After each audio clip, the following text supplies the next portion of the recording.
নির্বাচন করতে পারবে না। সরকারি দল যদি নির্বাচন করতে চায় সে সরকার ছেড়ে দিতে হবে। কাজে আমরা মনে করি এই সরকার একটা উপযুক্ত নির্বাচন দেওয়ার দরকার, কিন্তু উপযুক্ত নির্বাচন এই সরকার দিতে পারবেন না। আমরা বিশ্বাস করি যে এই সরকারের সেই দেওয়ার ক্ষমতাও নেই, তাদের এই দেওয়ার ইচ্ছাও নেই। তো আমরা সামনের দিকে যদি সরকার সত্যিকার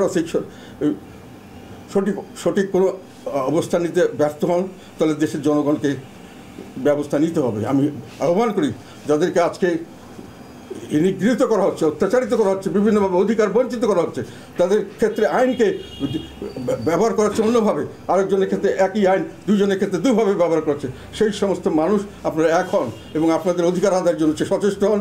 বাংলাদেশের সাধারণ জনগণ সকলেই আমাদের সঙ্গে থাকবে এবং ইনশাল্লাহ আমরা এর থেকে উত্তরণের চেষ্টা করতে পারবো। না হলে দেশ হানাহানি মারামারি কাটাকাটি হবে। দেশের অর্থনৈতিক পরিস্থিতি অত্যন্ত খারাপ। এই অর্থনৈতিক যদি এই অবস্থায় যদি হানাহানি মারামারি শুরু হয়ে যায়, বেকার সমস্যা ব্যাপকভাবে বৃদ্ধি পাচ্ছে। 3.5 লক্ষ নতুন বেকার হয়েছে, দরিদ্রের সংখ্যা বেড়েছে 30 লক্ষের বেশি।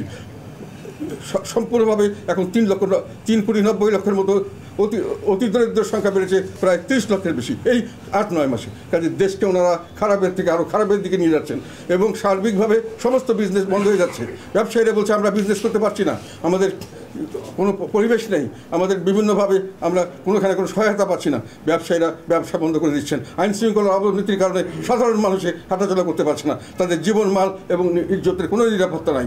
এই ধরনের অবস্থা চলতে থাকলে সেটা দেশে কোনো লোক আসে ইনভেস্টও করবে না, কোনো ব্যবসা বাণিজ্য হবে না এবং দেশ সামনের দিকে শুধু হানাহানি মারামারি নয়, একটা দুর্ভিক্ষের দিকে যাচ্ছে বলে আমরা মনে করছি। এই অবস্থা উত্তরণ দরকার এবং এর জন্য আমি এই যে অ্যাপার্থাইড এবং এই যে বর্ণবাদী সরকারের নীতি, এটার থেকে আমাদেরকে উদ্ধার হতে হবে এবং যদি সরকার নিজের থেকে না করে আমাদেরকে দাবি জানিয়ে প্রতিবাদ করে আমাদেরকে জনগণের সঙ্গে নিয়ে আন্দোলন করে এই দাবি আদায় করতে হবে। আমরা বর্ণবাদী সরকার, বর্ণবাদী শাসন ব্যবস্থা আমরা মানব না, এই দেশের মানুষ মানবে না। আমরা দেশের মানুষের জন্য সবসময় কাজ করেছি। দেশের মানুষের বিপদে তাদের যেটা ন্যায্য দাবির সংগ্রামে আমরা সবসময় ছিলাম।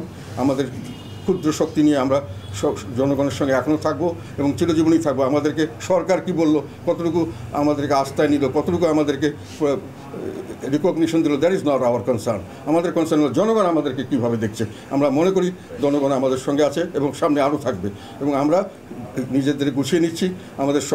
আমরা সমস্ত সংগঠন শক্তিশালী করছি। আমরা 28 জুন আমরা কাউন্সিলে ডাক দিয়েছি।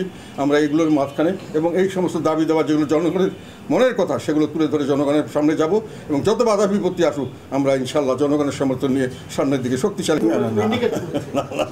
আমার মনে হয় আমি বলেছি বিএনপির কথা, হয়তো আমাদের কথা বলেননি, কারণ আমরাও চেয়েছি। কাজে উনি আমাদেরকে হিসাবের মধ্যে আনছেন না। আমরা একটা রেজিস্টার্ড পার্টি, আমরা সবসময় পার্লামেন্টে আমাদের একটা রিপ্রেজেন্টেশন আছে, দলের সব জায়গায় আমাদের ভোট আছে, সমস্ত দেশব্যাপী আমাদের সংগঠন আছে।